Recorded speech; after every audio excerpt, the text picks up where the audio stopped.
Bonjour à toutes et à toutes, je n'ai pas l'habitude.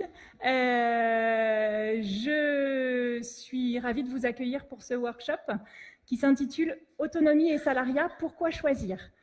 Donc moi, je suis Florence Bouteille, je suis la responsable régionale pour la partie Auvergne-Rhône-Alpes d'une société qui s'appelle Admission. Admission est une société de portage salarial. On n'a toujours fait que du portage salarial chez Admission, c'est notre cœur de métier. Et on a des agences un petit peu partout en France. Alors, j'en profite pour faire une petite parenthèse, je suis désolée, je n'ai pas fini ma présentation. Je vous accueille aujourd'hui avec Caroline Januel. Alors, Caroline Januel est une de nos consultantes en portage salarial et en fait, elle m'accompagne aujourd'hui parce qu'elle utilise le portage salarial au quotidien et ça m'a paru intéressant qu'elle vienne vous expliquer pourquoi elle a choisi le portage salarial et puis comment elle le vit au quotidien, quel intérêt elle y trouve. Voilà, donc elle interviendra en fait à la fin de ma présentation. OK ? Alors, le constat de départ, c'est qu'aujourd'hui, les entreprises, vous l'avez sans doute remarqué, sont un peu réticentes à embaucher. Alors pourquoi? Parce qu'aujourd'hui, même si le marché de l'emploi est plutôt dynamique, mais dans les entreprises, on est quand même confronté à une absence de visibilité. Et puis également une volonté de la part des entreprises de ne pas alourdir la masse salariale. Et puis bien sûr le risque social, qui est un risque qui fait peur aujourd'hui aux employeurs.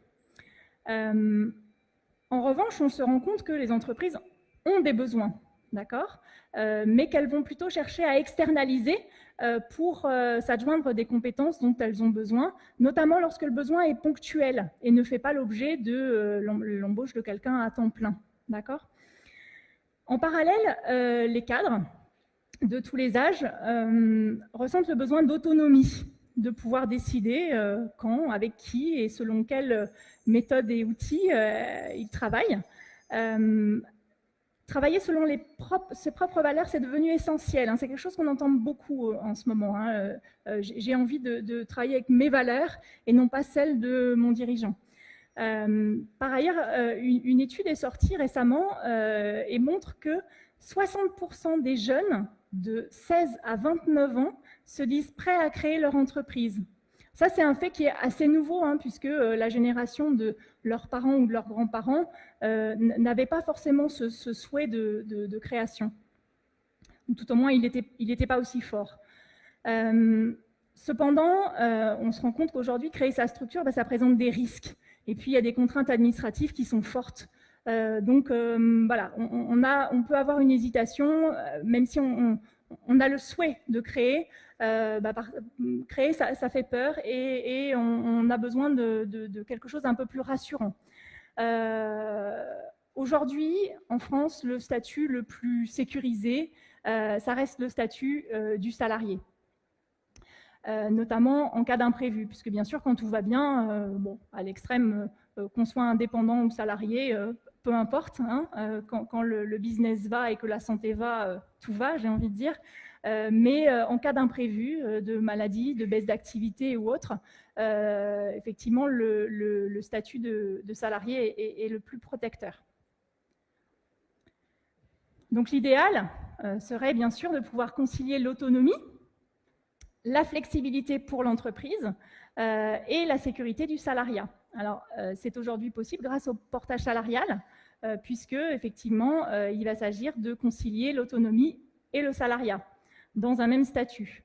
Le portage salarial s'adresse à toutes celles et ceux qui souhaitent proposer des missions uniquement sur la prestation intellectuelle. Par contre, le portage salarial, c'est un formidable outil à mon sens, mais qui n'est pas adapté pour toutes les activités. Donc aujourd'hui, en portage salarial, on accueille des activités de type conseil, formation, études, audit, accompagnement, tout ce qui est prestations intellectuelles externalisables. Quel que soit l'âge et le niveau d'expérience, pour vous donner un ordre d'idée, ici en Rhône-Alpes, les plus jeunes consultants portés ont 22 ans et le plus âgé a 75 ans. La mixité est respectée par contre, parce qu'on a à peu près moitié homme, moitié femme. bien sûr avec des motivations différentes. On n'opte pas pour le portage salarial à 22 ans pour les mêmes raisons que lorsqu'on en a 75, mais en tout cas, tous trouvent leur intérêt dans cette formule. Alors, le portage salarial avec un petit schéma. Alors, ce schéma, vous l'avez peut-être déjà vu, notamment sur Internet, puisque c'est le schéma qui explique le principe en lui-même. Donc, il s'agit d'une relation tripartite qui s'instaure entre vous, votre ou vos clients et admission, avec un principe qui est le suivant. Vous êtes toujours maîtresse du jeu en ce qui concerne la négociation de la mission et la réalisation de la mission. D'accord? Donc, c'est vous qui vendez vos missions. Ça veut dire que c'est vous qui les trouvez également. On n'est pas là pour ça. Vous trouvez vos missions, vous les réalisez en toute autonomie. D'accord? Nous, on est là pour vous apporter un support administratif et juridique, puisque le contrat commercial va être initié entre admission et votre client. D'accord? Donc, c'est vous qui discutez à l'oral des tenants des aboutissants de la mission avec votre client, mais au moment de contractualiser, c'est un contrat à l'entête admission ou à l'entête de votre client qui va être réalisé. Et vous intervenez, enfin vous êtes stipulé sur le contrat comme l'intervenant en charge de cette mission. D'accord? Donc on retrouve toujours votre nom, votre prénom, bien sûr, et vous êtes propriétaire de la mission, mais le contrat commercial, il est signé avec admission. Ce contrat commercial va permettre à admission ensuite de facturer vos prestations. Donc, selon l'échéancier que vous avez négocié avec votre client, là encore une fois, on se cale sur ce dont vous avez discuté avec votre client. Nous allons bien sûr assurer le recouvrement, puisque c'est nous qui émettons la facturation. Donc, on se fait payer par votre client pour votre prestation. D'accord ? En parallèle avec votre société de portage salarial, vous allez avoir un contrat de travail. Nous utilisons deux types de contrats de travail, le CDD et le CDI. Nous avons la chance depuis peu d'avoir un CDI spécial portage salarial qui nous a donné une vraie bouffée d'oxygène puisqu'en fait, le CDI spécial portage salarial va s'adapter à votre activité. Parce que dans une activité de ce type-là, on sait que les mois se suivent mais ne se ressemblent pas. Votre activité, elle peut fluctuer en fonction des mois, et ce CDI va s'adapter en fait à ces fluctuations en toute souplesse. Donc CDI ou CDD, et qui dit contrat de travail dit bien sûr fiche de paye. Donc chaque fin de mois, lorsque vous avez eu des missions, vous avez un bulletin de paye mis en ligne avant la fin du mois sur notre espace et un virement sur votre compte en banque. Donc de manière classique, vous recevez un salaire. D'accord ? Ce qu'il est à préciser, c'est que Admission fait l'avance des salaires. Ça veut dire quoi? Ça veut dire que votre client peut payer sa facture à 30 ou 60 jours. Hein, c'est assez fréquent en droit commercial. Vous aurez votre salaire à la fin du mois de travail. D'accord? Donc, si vous faites une prestation au mois de janvier, votre salaire sera viré sur votre compte fin janvier. D'accord? Même si nous sommes payés qu'en mars, si le délai de règlement était à 60 jours. D'accord ? Donc ça, c'est un confort, effectivement, qui est apporté par le portage salarial. Donc voilà pour l'aspect contractuel. Alors, quels sont les avantages du portage salarial comparativement à une création d'entreprise ? Vous l'avez compris, c'est de se libérer des contraintes liées aux tâches administratives, comptables et juridiques. Puisque vous ne vous occupez bien sûr pas du tout ni des cotisations, ni des déclarations, ni de la rédaction des contrats commerciaux, ça c'est notre partie. Vous vous consacrez exclusivement à votre métier et donc à votre clientèle. Vous exercez votre activité sans créer de structure juridique, hein, vous devenez salarié.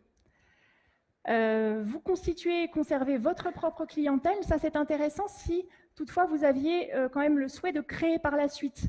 Hein, certains utilisent le portage salarial pendant 1 an, 2 ans, dans l'objectif par la suite de passer à l'étape création. Donc ce qui est intéressant, c'est que voilà, les consultants développent leur clientèle et au moment où la clientèle est suffisante et bien installée, ils basculent et changent de statut. Comme il n'y a pas de création de structure juridique, on ne risque pas son patrimoine personnel. En portage salarial, le seul risque que l'on prenne, c'est de ne pas avoir de salaire. D'accord ? Mais en aucun cas, on ne peut perdre de l'argent. On bénéficie du statut de salarié cadre Donc, on va cotiser pour vous à la sécurité sociale, pour que vous puissiez avoir des indemnités journalières en cas de maladie, maternité. Pour la prévoyance, alors la prévoyance, c'est pour toutes les choses pas drôles, c'est décès, invalidité, incapacité. La retraite, on cotise aux caisses de retraite cadre, donc ça va prendre la continuité de vos cotisations, des cotisations que vous avez engrangées jusqu'alors. Et le chômage, on cotise donc au chômage pour que vous puissiez refabriquer des droits grâce à vos missions en portage salarial. Ce qui n'est bien sûr pas le cas quand on crée. Avec admission, vous bénéficiez d'une RCP. La RCP, c'est la responsabilité civile professionnelle, c'est l'assurance de votre mission. C'est ce qui va vous assurer, enfin vous couvrir en cas d'erreur ou de mauvais conseil. D'accord ? Donc sur l'aspect assurance, vous ne vous souciez de rien, c'est admission qui a souscrit les assurances nécessaires. Si vous êtes formatrice et que vous souhaitez proposer des missions de formation dans les entreprises, vous aurez besoin de ce qu'on appelait autrefois le numéro de formateur, hein, donc d'être datadocké. C'est le cas d'admission. Donc lorsque vous rejoignez admission, vous bénéficiez automatiquement de cet agrément. Vous vous épargnez bien sûr les problèmes de trésorerie puisqu'on fait l'avance du salaire. Vous avez la possibilité, si votre activité est florissante, de défiscaliser une partie de vos revenus, puisque nous avons mis en place des dispositifs tels que la gestion des frais professionnels, le PE, le PERCO, le CESU, alors que je ne vais pas développer aujourd'hui, mais qui sont des outils qui permettent de payer un peu moins de charges lorsque l'on a, encore une fois, une activité assez florissante, bien sûr, en démarrage d'activité. On va servir tout d'abord un salaire. Notre priorité, ça va être de vous générer un salaire qui soit correct. Mais dans un deuxième temps, lorsque l'activité est vraiment intéressante, vous avez un joli chiffre d'affaires, on a la possibilité de mettre en place des outils de défiscalisation. Bon, quand on en est là, c'est que la vie est plutôt belle. Chez Admission également, vous bénéficiez d'un compte en ligne. Donc le compte en ligne, en fait, vous permet de suivre à tout moment l'état de votre situation, puisque vous voyez à tout moment ce qu'on a facturé à votre client, ce que le client a réglé, ce qu'il n'aurait éventuellement pas encore réglé, ce qu'on a utilisé pour vous générer un salaire, les éventuels remboursements de frais. Ça vous permet de suivre à tout moment l'état de votre compte sans avoir à nous appeler pour savoir si telle ou telle facture a bien été réglée. Vous le voyez en ligne. Vous bénéficiez également des référencements auprès des grands groupes. Hein, si vous avez le souhait de travailler avec des grands groupes, la problématique des fournisseurs hein, aujourd'hui, c'est la suivante, c'est-à-dire que si vous n'êtes pas déjà référencé au panel, c'est compliqué que de se faire référencer dans les grands groupes. Donc, en rejoignant Admission, vous bénéficiez bien sûr de plusieurs milliers de références clients qui vous serviront à développer votre activité sans limite. Nous organisons également des formations pour vous aider dans le développement de votre activité parce que on est conscient chez Admission que ce qui est le plus difficile, finalement, c'est ce qu'on ne fait pas, c'est trouver des missions. Donc, on va avoir à cœur de toujours vous accompagner, vous aider dans la recherche de missions. Et pour cela, on a mis en place en fait un cycle d'ateliers et également des formations qui sont gratuites, qui se passent dans nos locaux à la Part-Dieu et qui ont pour objectif donc, de vous aider à développer votre chiffre d'affaires et à atteindre l'objectif que vous vous êtes fixé. Et puis, l'autre intérêt, effectivement, du portage salarial, c'est d'être autonome, mais pas tout seul, puisque en intégrant Admission, vous intégrez la dynamique d'un réseau d'experts présents dans toute la France depuis plus de 20 ans. Donc ça se concrétise par des rencontres régulières, des mises en relation au fil de l'eau, en fonction de vos souhaits, de vos besoins, puisque voilà, nous avons... Admission étant présent depuis plus de 20 ans en France, on a la chance d'avoir un réseau magnifique de plusieurs milliers de consultants avec des spécialisations diverses et variées. Et nous, notre métier, c'est aussi voilà, de faire en sorte que tout le monde puisse travailler en partenariat, en tout cas si c'est votre souhait. Alors, justement, sur cette notion de réseau, je vais laisser la parole à Caroline. Donc Caroline, en fait, qui utilise les services d'Admission depuis de très nombreuses années et qui va vous expliquer comment s'est fait son choix et puis ce qu'elle en pense au quotidien, comment elle le vit. Oui, merci, bonjour. N'hésitez pas à me dire si je ne parle pas assez fort. Juste pour vous situer, moi, mon cœur de métier, c'est la rédaction et la vulgarisation scientifique. On ne m'entend pas bien, me fait signe. Je vais essayer de rapprocher le micro. Oui, je disais que mon cœur de métier était la rédaction et la vulgarisation scientifique. Voilà, il m'arrive aussi de faire un petit peu d'accompagnement, mais le dénominateur commun de toutes mes missions depuis 12 ans, c'est la rédaction.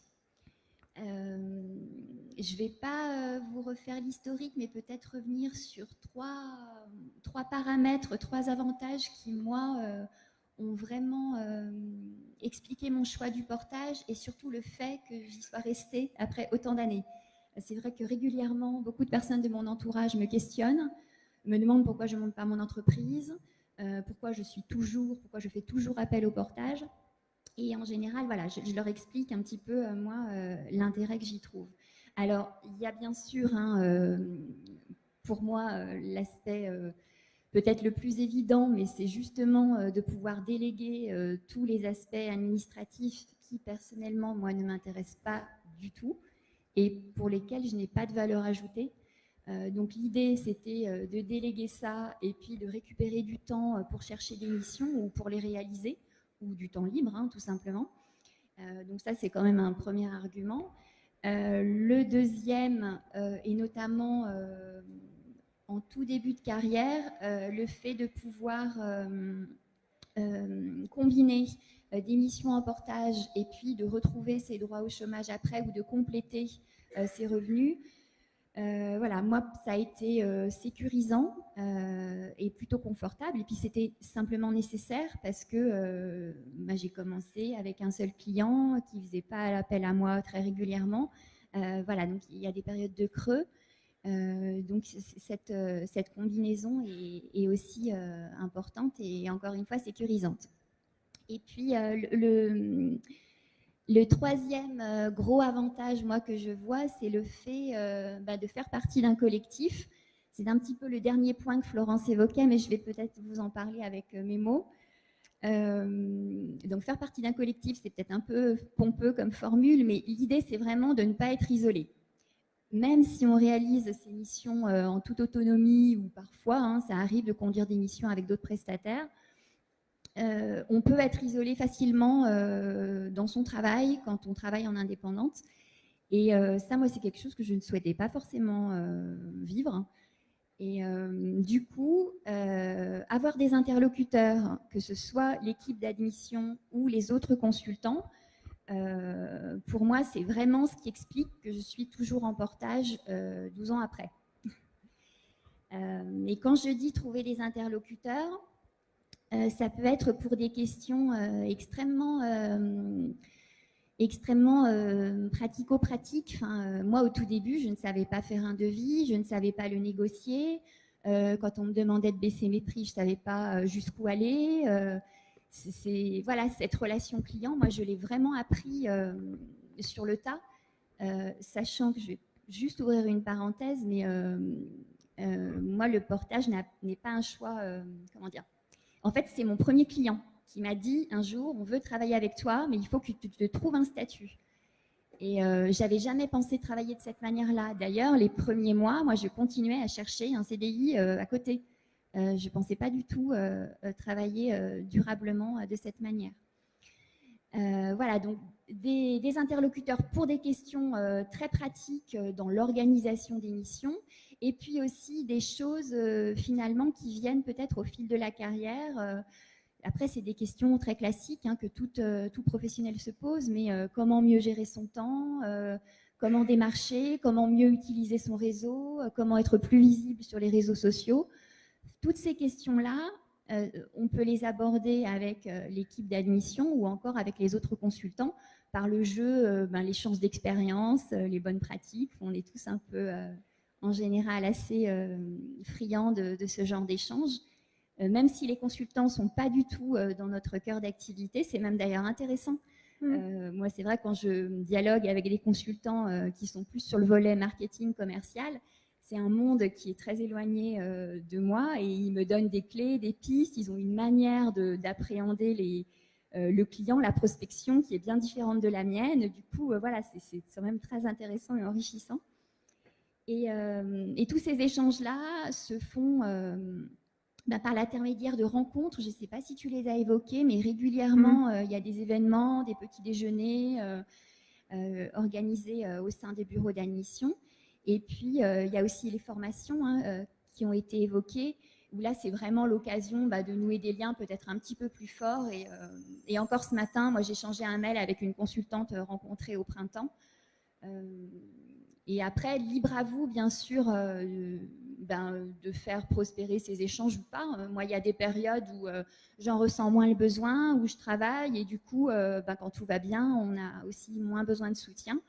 Mais dans les périodes de creux, d'activité, dans les périodes de doute, et ça arrive, il y a eu des missions qui peuvent être déstabilisantes parce qu'elles se passent mal ou parce que le client la relation est difficile. Et dans ces moments-là, pour moi, c'est essentiel d'avoir des interlocuteurs pour échanger là-dessus. Voilà. Merci beaucoup, Caroline. On va passer aux questions. Oui ? Ah, attendez, le micro arrive. Là ? Ah non. Après. Bonjour. Bonjour. Je voudrais savoir quelle est la différence entre CDD et CDI en portage salarial. Alors, c'est une bonne question. Qu'est-ce qui fait qu'on va proposer plutôt un CDD, plutôt un CDI ? Ce qui va être déterminant, c'est la durée de la mission et puis également le nombre de clients. Pourquoi ? Parce que en fait, le droit du travail nous impose de vous faire un contrat de travail dès lors que vous avez une mission. Donc, si la mission est relativement ponctuelle, vous avez 2 jours d'audit et puis derrière, vous ne savez pas si vous aurez d'autres missions, le CDD est particulièrement approprié. En revanche, dès lors que vous avez plusieurs clients ou de la visibilité sur votre activité, on peut partir sur un CDI. Et parfois, on fait un CDD puis un CDI. Voilà. Donc ça va être fonction de là ou des missions qui vont arriver. Mais en termes de couverture, pour vous, c'est égal. Oui. Alors, pendant les zones de creux en CDI, qu'est-ce qui se passe ? Alors, comme je vous le disais, les mois se suivent effectivement, mais ne se ressemblent pas. Alors, on a un peu deux façons de gérer les choses. La première manière, c'est d'essayer de vous servir un salaire qui soit toujours à peu près le même. Et pour ce faire, les mois où il y a une belle activité, on n'utilise pas tout pour générer le salaire, on garde une poire pour la soif pour les mois qui seraient éventuellement plus creux. Donc ça, c'est une manière d'anticiper les choses. Donc ça, c'est la première façon. Et puis la deuxième façon, c'est de faire varier le salaire, puisque je vous le disais, en CDI, c'est quelque chose qui est possible. Et on peut même jusque faire des salaires à zéro. D'accord ? Sachant que si vous êtes indemnisé par Pôle emploi, les mois où vous avez un salaire à zéro, vous avez la possibilité d'avoir votre indemnité complète, puisque vous n'avez pas travaillé. Excusez-moi. Okay. Bonjour. Si oui. Merci. En tant que professionnel, qu'est-ce qu'on doit à Admission ? Comment Admission se rémunère ? Parce que, oui, alors c'est une excellente question. Alors je reviens sur mon petit schéma.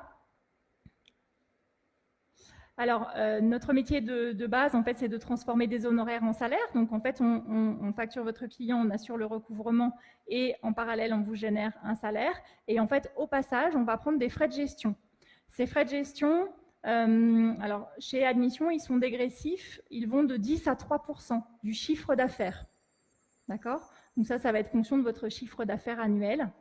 La moyenne du marché, c'est 8-10%. D'accord ? Donc nous, on a choisi un système qui est encourageant, qui fait que plus vous facturez, moins c'est cher. D'accord ?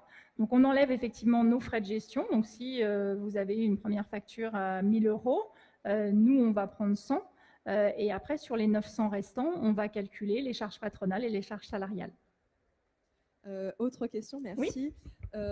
Quand on arrive à la négociation avec notre client et qu'on lui dit qu'effectivement on va passer par Admission pour faire tout le contrat, est-ce que les clients ne sont pas un peu réticents ne connaissant pas ce système ? Je comprends. Alors, c'est souvent une manière de présenter les choses. C'est-à-dire que si vous êtes à l'aise avec votre statut, vous n'aurez aucun mal à l'expliquer. Alors, parmi les consultants que nous avons, en fait, on a un peu deux écoles. On a l'école de ceux qui font le choix d'afficher ouvertement leur appartenance à admission et qui l'annoncent très rapidement dans la négociation. Et puis, on a ceux qui préfèrent le dire un peu au dernier moment, c'est-à-dire qu'ils vendent leurs prestations. Et au dernier moment, ils expliquent à leurs clients que pour se décharger de la partie administrative, comptable et juridique et se concentrer sur leur cœur de métier, sur ce qu'ils aiment faire et ce qu'ils savent faire, ils vont confier donc la partie administrative à admission et que par conséquent, le bon de commande sera à l'entête admission, la facture sera à l'entête admission, mais que c'est toujours ce consultant-là qui viendra faire la mission. Et ça, généralement, c'est suffisamment rassurant pour le client et ça ne pose pas de problème.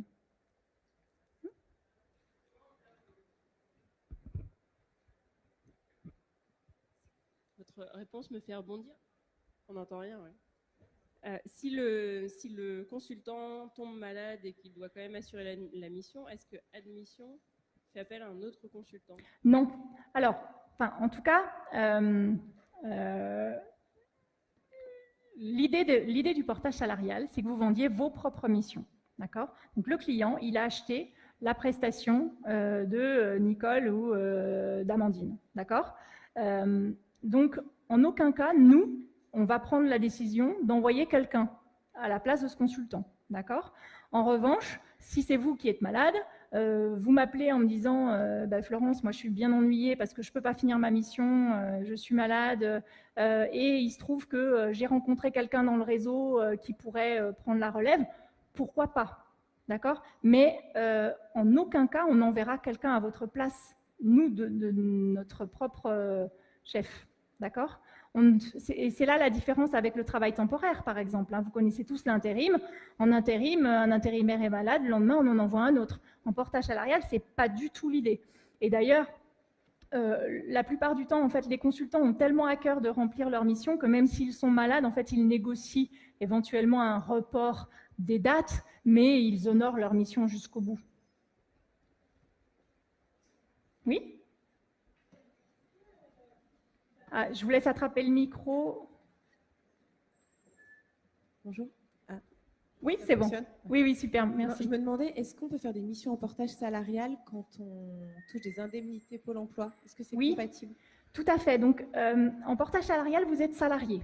D'accord? Donc, lorsque vous reprenez une activité, vous pouvez conserver vos droits Pôle emploi pendant une certaine durée, puisque donc, on va vous verser des bulletins de salaire à la fin du mois.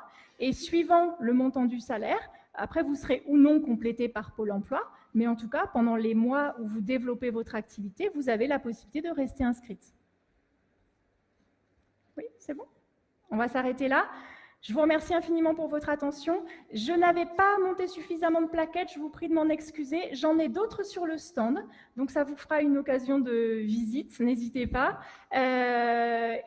Si vous souhaitez qu'on parle de vous de manière plus particulière, vous avez donc mes coordonnées sur la plaquette. J'ai également des cartes de visite que je peux laisser aux personnes qui n'ont pas eu de plaquette. Et je vous laisse me recontacter. Je serai au bureau à partir de lundi puisque je suis là toute la fin de semaine et j'aurai plaisir à échanger avec vous sur vos projets. Merci beaucoup à Caroline qui m'a accompagnée aujourd'hui gentiment et puis à bientôt j'espère.